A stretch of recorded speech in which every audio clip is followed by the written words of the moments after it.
Adjunct Professor Moran. In our introductory unit, we studied basic economic concepts and supply and demand. Now we're ready to take a look at the three major macroeconomic statistics: gross domestic product, inflation, and unemployment. We're going to start at Chapter 19, measuring economic performance. We do this with something called national income accounting. Imagine a business. There are so many transactions a business undertakes that you really want to try to arrive at profit, but how can you? It's so complicated with all the different accounts. So all transactions of a particular nature will be grouped together in an account. And so all sales account we put in sales, all costs will be put in costs, and then you subtract costs from sales and you get profit. A useful thing to know for business. Well, in economics, we're going to do something similar. We're going to put all economic transactions of a similar kind into one account. And as a result, that's going to help us explore certain relationships between different economic variables and make some decisions about managing the economy. So the goals of national income accounting are pretty straightforward. How's the economy doing? Where are we at? What's our GDP number? Let's measure it. Second, which way is this number heading? Are we sliding into a recession? Are we experiencing growth, inflation? And finally, once we have these, what can we do about it? What policy can we do to fix any economic problems that might exist? There are two approaches to measuring gross domestic product. There is the expense approach and the income approach. If a person spends $1, that's an expense to that person. The person who sold the person the item is income. So the expense approach will equal the income approach. Expenses are equal to income. Let's focus first on gross domestic product, the expenditures approach. The definition of GDP, expense approach, is the total market value of all final goods and services produced in a given period in a country. It's also known as aggregate output. We're going to first study gross domestic product as opposed to another statistic called gross national product.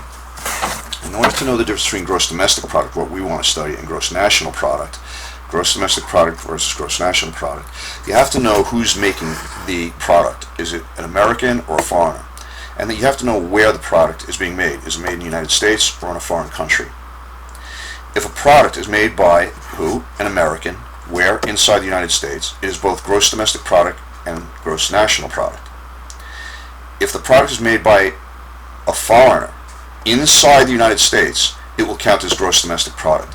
So, for example, Honda, a Japanese company making cars in Ohio, would be counted as gross domestic product. If, though, it's an American producing a good in a foreign country, then it is gross national product, not gross domestic product.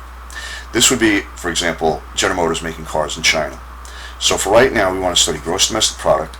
That is the final market value of all goods and services produced in a period of time within the United States, regardless of who's doing it, a United States citizen or a foreign company. So it's measured by money. It's measured by money. We can't really look at this as like we're making 10 bicycles in one car, and the next accounting period we're making 2 cars and 5 bicycles. You can't directly compare that. So we have to measure gross domestic product by dollars. Now it's not the money supply, because money travels more than once in an accounting period. So our GDP currently is approximately $20 trillion. We don't really need a money supply of $20 trillion. So we're not talking about money supply. We're talking about the final price of all those goods and services were sold for. They're final goods and services. In other words, economic activity has to be only counted once, but most products go through multiple stages of production, and you don't want to include the sale when it was a raw material, when it was an intermediate good, and then include the price of the final good to the consumer. That will result in overcounting economic activity, as we're going to see shortly. So only the final market value of a good is included, purchased for use by the final consumer. Intermediate goods are ignored. And there are 2 ways of accomplishing this, either by using the final price or something called the value-added approach. Here's an example, a simplistic example of the value-added approach. Let's discuss the manufacturer of automobiles. They'll need steel, and steel comes from iron ore. So these are 3 separate companies. Let's assume that the iron ore people get their iron ore for free because they own it. And they dig it out of the ground, and they're going to sell it to the steel company for 1. So the iron ore company took something that was worth nothing and sold it for 1. they've added value of 1 to the economy. Now the steel people bought the iron ore from the iron ore people for 1, and they're going to sell it to the car manufacturers for 3. They added 2 in terms of value added. 3 the sale price minus 1 what they paid for the raw materials. The car company buys the steel from the steel mill company for 3 and sells the car to the final consumer of 10. The car company has added value of 7.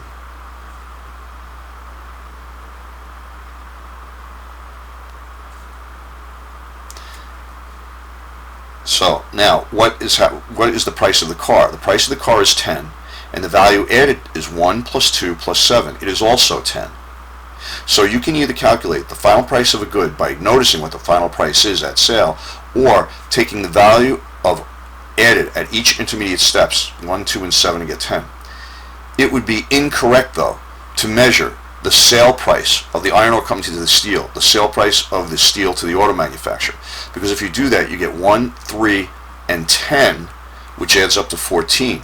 And you are double counting the sale of the iron ore to the steel company and the steel to the auto manufacturer.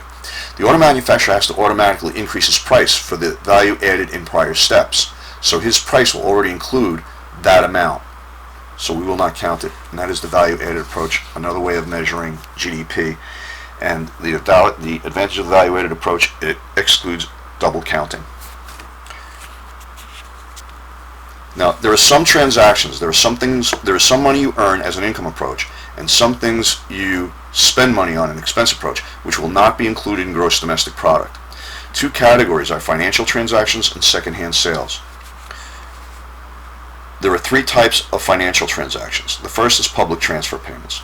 Public transfer payments are made by the government to groups in the economy. For example, Social Security, Medicare, welfare.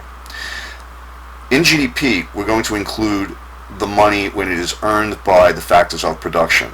But when you tax a factor of production and then redistribute the money to someone else, nothing new has been created.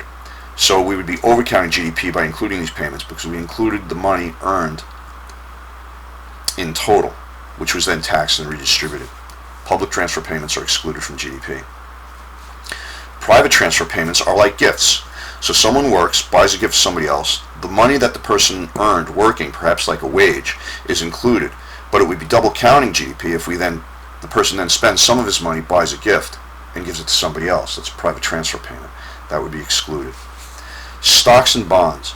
Stocks represent ownership of corporations, and they sell maybe trillions of dollars a day, but nothing new is being produced. They're just transferring ownership from one person to another person. The stockbroker who's making the trade happen is providing a service, and so his fee will be included. Besides financial transactions, secondhand sales will be excluded from GDP. A secondhand sale represents no new economic activity. So a 1969 big block Corvette, for example, will have been included in 1969's GDP. If it sells at a used car dealership today, nothing new has been produced. Similarly, at thrift stores where you buy secondhand items, those items were included in the year of production, and no new, although it's selling again today, there's no new production having been made. So there's nothing there to include in GDP. A worksheet on our Blackboard assignments page has been included. Activity 12, is this counted as part of GDP? Yes or no? And you might want to take a look at that now.